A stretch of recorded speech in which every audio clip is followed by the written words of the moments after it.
Suami suka menonton TV, chatting mesra dengan wanita yang bukan istrinya, bahkan sudah berhubungan intim lewat media sosial, berfoto-foto berdua-duaan dengan wanita yang bukan istrinya, suka memandang wanita yang bukan mahram. Bukankah ini dosa besar atau haram, padahal rajin qiyamul lail dan hadir ke majelis ilmu, sudah dinasihatin istrinya berkali-kali tapi tidak gubris. Apa yang harus dilakukan? Ya kalau dia tidak mau menerima nasihat istrinya pada saat dia salah, ini sombong, nggak boleh. Gimana caranya orang bertahan? Teman-teman sekalian, termasuk hal yang bisa menghilangkan kesombongan adalah berusaha untuk mendengar nasihat dan masukan dari siapapun. Walaupun itu orang, misalnya seorang bos punya bawahan, walaupun itu misalnya istri yang dianggap di bawah naungan suami, walaupun itu anak yang memberikan masukan kepada orang tua, mestinya bisa gitu. Saya mengambil pelajaran besar dari ayah saya, semoga Allah jaga beliau. Jadi beliau tidak pernah menganggap saya sebagai anak khusus, di sini tanda kutip anak yang harus selalu tunduk sama orang tua, yang harus dengar.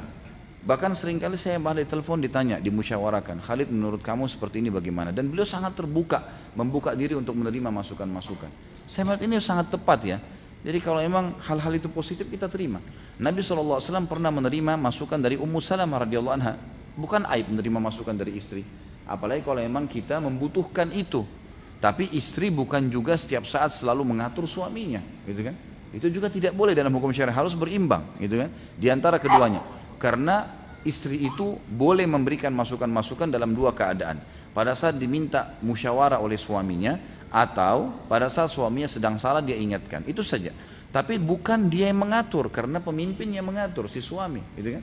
Lebih tepat seorang muslimah kalau mau disayangi oleh suaminya, kalau suaminya lagi berbuat sesuatu, gitu kan? Dan dia tidak musyawarah, ya sudah, selama tidak melanggar agama biarin aja, udah nggak apa-apa, kita jalan saja, gitu kan. Tapi kalau sudah melanggar agama kita ingatkan, atau diminta pendapat kita baru sampaikan, seperti itu kurang lebih. Kalau laki-laki seperti ini tidak mau menerima, ini agak sulit, ini berdosa kepada Allah Subhanahu Wa Taala, tidak boleh. Dan ingat teman-teman sekalian, Tuhan kita satu, Allah Subhanahu Wa Taala. Ini sudah sering saya ulangi. Selemah apapun keadaan seseorang di depan mata kita dan serendah apapun dia di mata kita, mudah-mudahan tidak terjadi, gitu kan. Tapi serendah apapun kita melihat seseorang, mungkin karena ekonominya, mungkin karena kekuatan fisiknya, keadaan fisiknya, mungkin karena ya jabatan dan seterusnya, maka tetap Tuhannya dia ada, Allah yang sama dengan Tuhan kita. Kapan kita menghukum dia dengan zalim atau menyombongkan diri terhadapnya, maka pastikan Allah Azza wa Jalla akan menghukum kita. Saya sudah pernah kasih contoh, jangankan manusia, kucing lewat kita tendang, Allah bisa menghukum kita. Karena Tuhannya kucing itu Allah dan sama dengan Tuhan kita. La ilaha illallah. Kucing lari tidak bisa melawan, tapi satu waktu kita jalan keseleo, Allah biarkan sakit 2 minggu gara-gara ketendang kucing yang kurang dari berapa detik, kurang dari 1 menit tadi. Jadi harus hati-hati. Seorang suami bisa sombong dari istrinya karena menganggap dialah pemimpin di rumah misalnya, tapi dia lupa kalau ada Allah Azza wa Jalla. Bahaya ini, gitu kan? Ini Allah SWT akan menghukum dia.